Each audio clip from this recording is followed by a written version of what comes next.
Buenas tardes, jóvenes. En la tarde de hoy vamos a estar hablando o presentando la presentación final del proyecto de mejoras de planificación en el área de subensamblaje. Vamos a hablar un poquito del background de nuestro proyecto. En el caso del proyecto, ¿verdad? Lo que estamos es hablando que estamos haciendo el proyecto en un área de High Voltage Devices. Esta área produce 24 modelos diferentes basados en las demandas del suplidor. Esos 24 modelos diferentes usan 17 subensamblajes diferentes que se utilizan dependiendo la aplicación final del producto. Así que no son uno a uno. Y estos subensamblajes, el que estén o no estén, tienen, pueden impactar servicios, pueden impactar los WIP dollars y pueden impactar el tiempo de ciclo de nuestro producto final basado en la disponibilidad de estos componentes. El objetivo de este proyecto es establecer la forma correcta de hacer planificación en su ensamblaje, reducir como mínimo un 15% de los dólares que están atados al WIP de subensamblaje y eliminar cualquier interrupción que tengamos, dado a que no tenemos subensamblaje disponible a la hora de manufacturar el producto final, que es un Z-fin básicamente.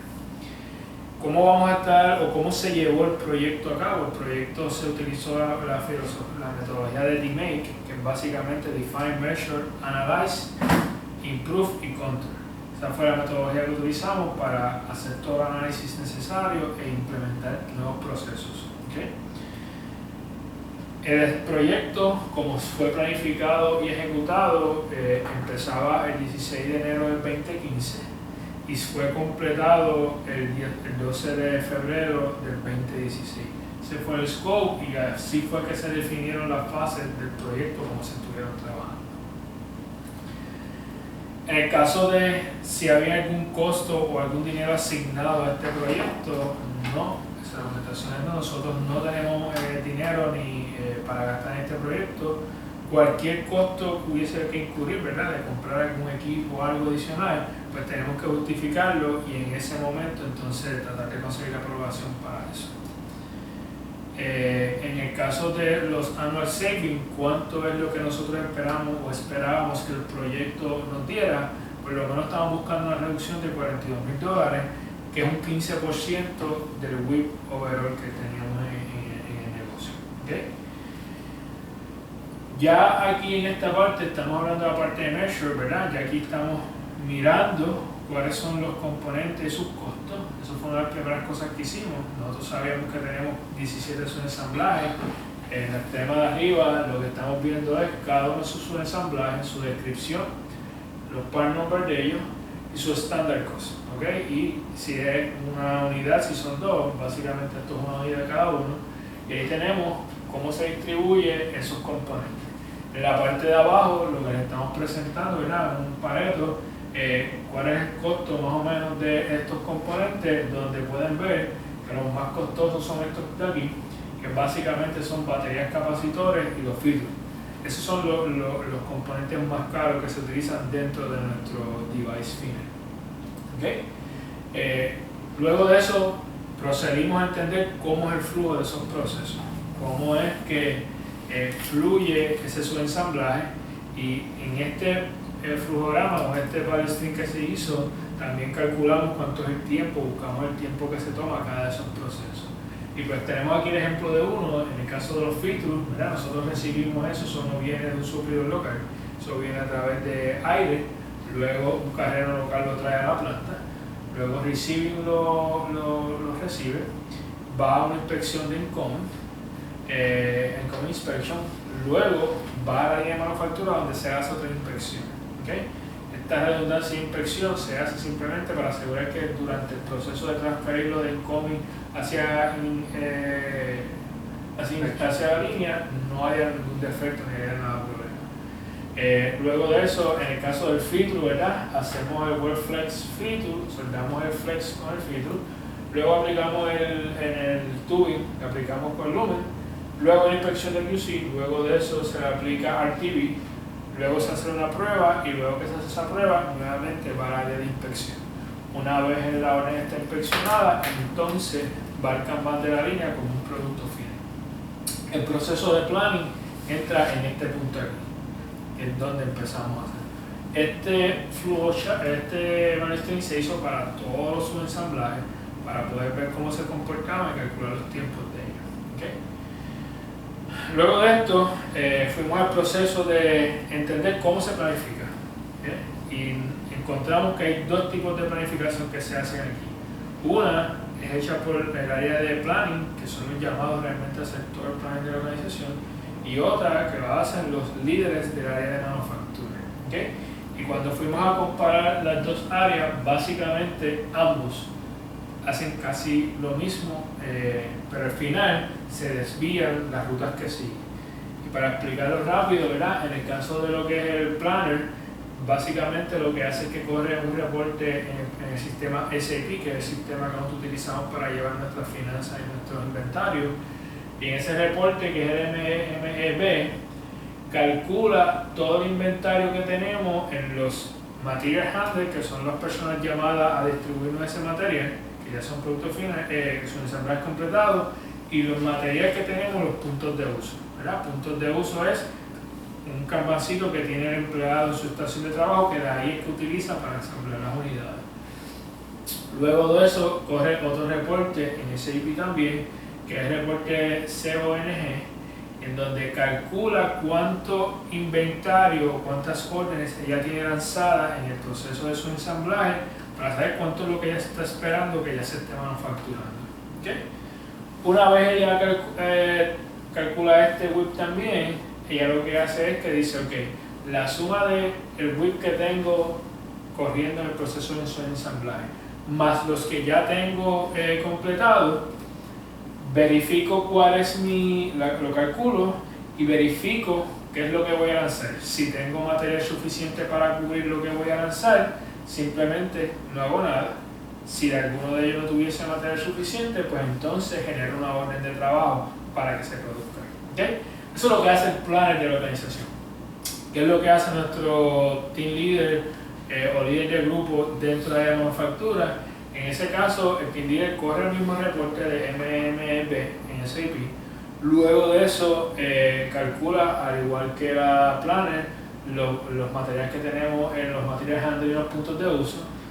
Luego de eso, en vez de correr otro reporte en SAP, entonces el team leader básicamente se va a la plataforma de MES, que es una plataforma que se utiliza para manejar las unidades en el flujo de la línea, y calcula cuánto material tenemos lanzado en el piso.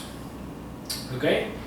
Lo que hace es que coge ese inventario que está en MES, busca cuánto es lo que necesita para los próximos días, y basado en lo que tengo ya disponible y lo que voy a requerir, entonces que él genera su plan de trabajo. ¿Okay? Una vez él determina lo que necesita, si no necesita hacer nada, no lo manufactura. Si necesita, prepara un plan de producción diario y compara su plan versus lo que la plan le está diciendo que necesita. Y entre eso, pues básicamente es que él define qué es lo que se va a lanzar el proceso de manufactura. ¿Okay? Así que cuando tomamos este flujo, cuando verificamos todo lo que es los ensamblajes, sus costos y eso, pues entonces nosotros hicimos, ¿verdad?, los análisis necesarios y determinamos dos formas, que son las formas que vamos a estar corriendo el proceso de su ensamblaje, que son mucho más simples y que no requieren tanta interacción y que va a ser solamente hecho por el planner. El líder del área no lo vamos a tener haciendo planificación, sino lo que vamos a estar supervisando las áreas, asegurando que se ejecute como se espera. ¿Okay? ¿Qué fue que hicimos? Pues hicimos dos cosas. Hicimos, número uno, un sistema de tubing system para todos aquellos componentes que cuestan $75 mes. ¿Qué es un sistema de tubing system? Un sistema de tubing system es un sistema en donde el operador tiene en su área de trabajo dos bines del componente X. Y esa es la primera parte que tengo, ¿verdad? Una vez ese primer bin se acaba, que ya está predefinido cuánto es el material que tiene que tener ahí, ese bin vacío se mueve y levanta una alarma de que hay que empezar a trabajar o hacer más material. So, ese BIM pasa hacia el área de su ensamblaje. Según va moviéndose al área de su ensamblaje, el team leader, que es el que lo va a llevar del área de manufactura al área de su ensamblaje, abre una orden de trabajo. Y dice, yo necesito una orden de trabajo para este componente de la cantidad que ya está predefinida. No se va a alterar, no tiene que calcular si son 10, 20, eso es lo que va a generar. Entonces, esos son órdenes estándares. Él crea esa orden y lleva el BIM a la área de su ensamblaje, en donde en ese punto es que van a empezar a manufacturar esos componentes. Ellos completan esos componentes, todo el proceso que haya que hacer, desde soldar o ensamblar, hasta que QC lo verifique, eso se completa ahí y ese BIM vuelve nuevamente al área de manufactura y se estaciona atrás del BIM donde estuvo anteriormente al frente. ¿Okay? Ese proceso, desde que se acaba hasta que llega, siempre ya está predefinido que nos va a dar el tiempo suficiente para que no se quede sin material el área de manufactura. Por el tiempo. ¿Ok? Eso está ya predefinido. Eso se va a hacer para todos los componentes que son de $75 o menos. ¿Por qué los de $75 o menos? Bueno, porque aquí hay un material que no necesariamente está reguiado por demanda o volúmenes, pero como el costo es tan bajo, no es un problema tenerlo ahí y tú quitas el proceso de tener personas pensando y transaccionando en cosas que son de bajo costo. ¿Okay? En el caso de todos los subensamblajes que llevan $80 o más, ¿okay? Lo que se está haciendo es que se definió, basado en los lead time del proceso de subensamblaje y requerimientos en la línea, y cuando hablo de requerimiento, también se determinó el failure rate que tiene ese subensamblaje. Porque si hago la orden exacta, pues puedo también quedarme corto. ¿Qué se dijo? Ok, pues cada subensamblaje, que es esto que tengo aquí, se va a lanzar basado al lead time y basado a cuando yo lanzo la orden principal del setup del producto que yo voy a correr por la línea. Lo que son baterías y capacitores se tienen que lanzar un día antes. ¿Por qué? Porque esto conlleva un proceso de coating que nada más dentro de ese proceso, entre lo que se prepara, en lo que el material corre en el equipo, está alrededor de 4 a 6 horas. Así que nos queremos asegurar que no llegue el work order o la unidad principal al uso donde está la batería sin que esto esté ready. Okay. Eso es lo que se está haciendo.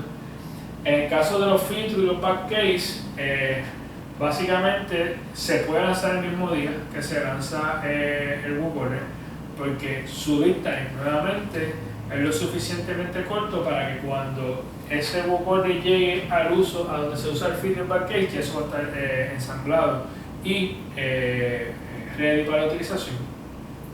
Y en el caso del moisture getter es un día después. ¿Por qué? Porque el moisture getter es un componente que se expira. ¿Okay? So, nosotros lo tenemos que lanzar lo más cerca posible al momento de ensamblarse para asegurarnos que eso no se expire, porque si se expira, pues entonces es un costo de scrap adicional. Así fue que se definió cómo se va a estar trabajando en estos casos. Así que una vez empezamos a correr este modelo, ¿verdad? Fuimos y miramos para atrás cuánto realmente es el gasto que vamos a tener o el WIP dólar que vamos a tener en el área.